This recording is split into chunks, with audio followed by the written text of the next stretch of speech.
took a skateboarding class as an adult. And I was like, okay, that should be illegal. Did I mention that I'm 40 and I just signed up for my first flamenco class 3 weeks ago? I'm sure a lot of you have seen and heard about this video. Of course, the video is unavailable right now. But essentially what happened is that this content creator talks about how a guy told her that he was taking skateboarding classes at 30. And for her, like, it seemed a little cringe that he should have been taking those classes when he was 13. And of course, a lot of people got really angry at her and told her, you can have hobbies at any stage of your life. There's no age limit. And because I battle the last couple of years with this type of people and this type of thinking, I wanted to talk about creativity and how we can start reclaiming it. But instead of sharing tips and tricks, I wanted to share my story. So the last couple of years, I've been very focused on doing creative projects. At 36, that's when the pandemic hit in 2020. You know, a lot of us were exploring avenues and just different hobbies to get entertained. And I fell in love with candle making. So I used to do candles with crystals, and from there I started designing jewelry. And then when I hit 39, I launched my first e-commerce that has candle, jewelry, and a collaboration with my husband because he also is an artist. Also, growing up, I was a competitive dancer who stopped dancing when I hit around 24, just because life got complicated. A lot of things were happening to me health-wise. I was working, I was going to grad school, so a lot of things were happening.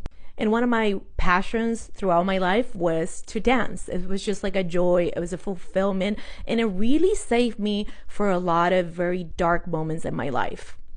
Fast forward when I was like in my mid-30s, I felt like this calling to go back to dance.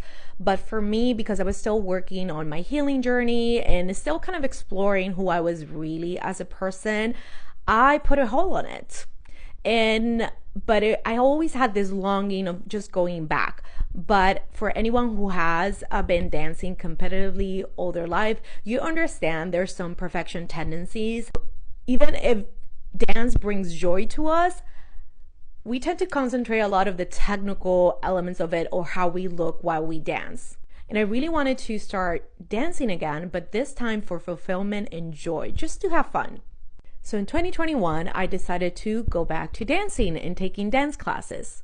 But unfortunately, during that time, I got a neurological disease called MDDS, which affected my coordination skill, my vision, and it was just very hard to be active. At the onset of my symptoms, it was very, very difficult. I didn't know anyone who had what I had. So it took me almost 10 to 11 doctors to recommend someone. But thanks to the activists on social media, I was able to land into one of the best neurologists in the country that specializes in MDDS. And I was able to get an appointment with him. And little by little, I was able to progress better in this illness. Unfortunately, I do still have the illness, but I'm able to manage it a little bit better. For anyone who has an invisible disease, you know how difficult it is. You look a certain way on the outside, but there's a lot of struggles that happen in the inside because you are often misunderstood. So during that really dark time of my life, I regretted all the times I say no and put things on hold of not doing because I was too busy doing something else. You know what was one of the things that kept popping up while I was like in my struggle? Gosh, I wish I could dance again. And during that time in 2021 and 2022, that's when I put my full focus on creating a vision for my e-commerce in collaboration with my husband. So while I was getting treatment, while doing things to make things better, to apply the protocol that the doctor had offered me, to work in different things, I really honed my vision and creativity.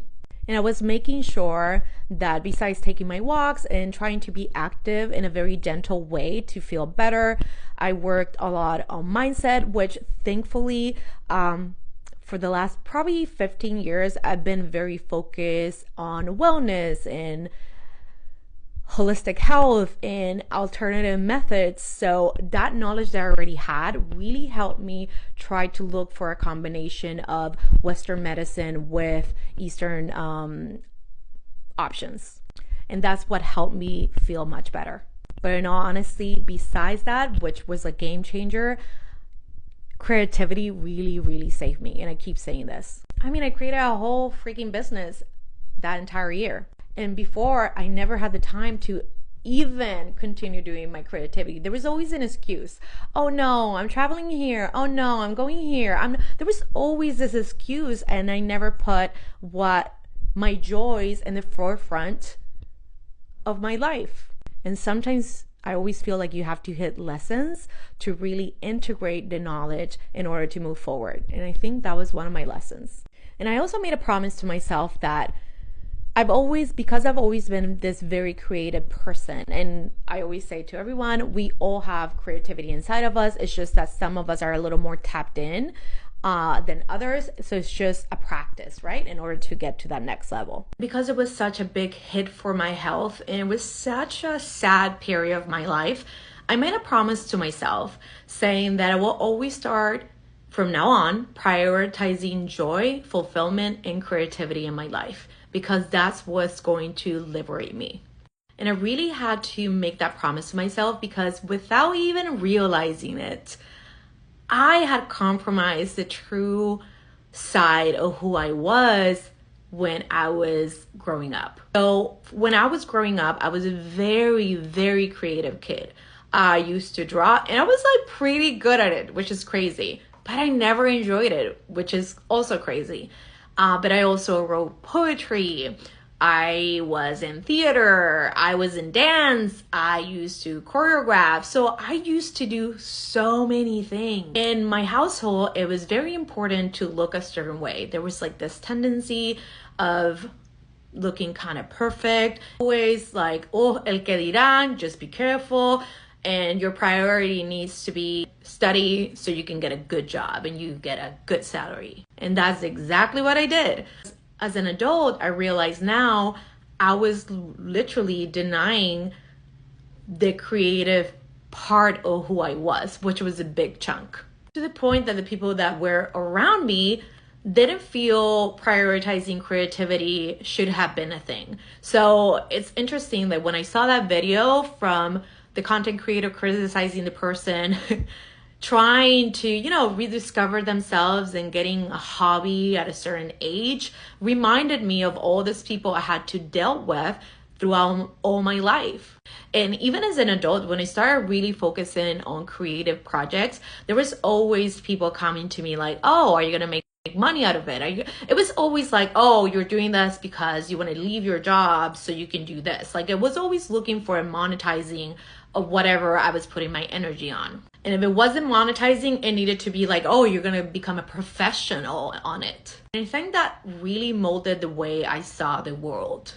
Because I had to learn throughout the years, especially these last 5 years, that you really don't need to monetize something that you love. That the idea is to concentrate in the joy and just to have fun and be bad at it.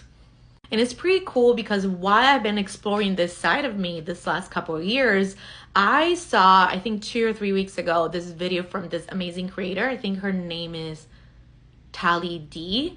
I'm going to put her right here.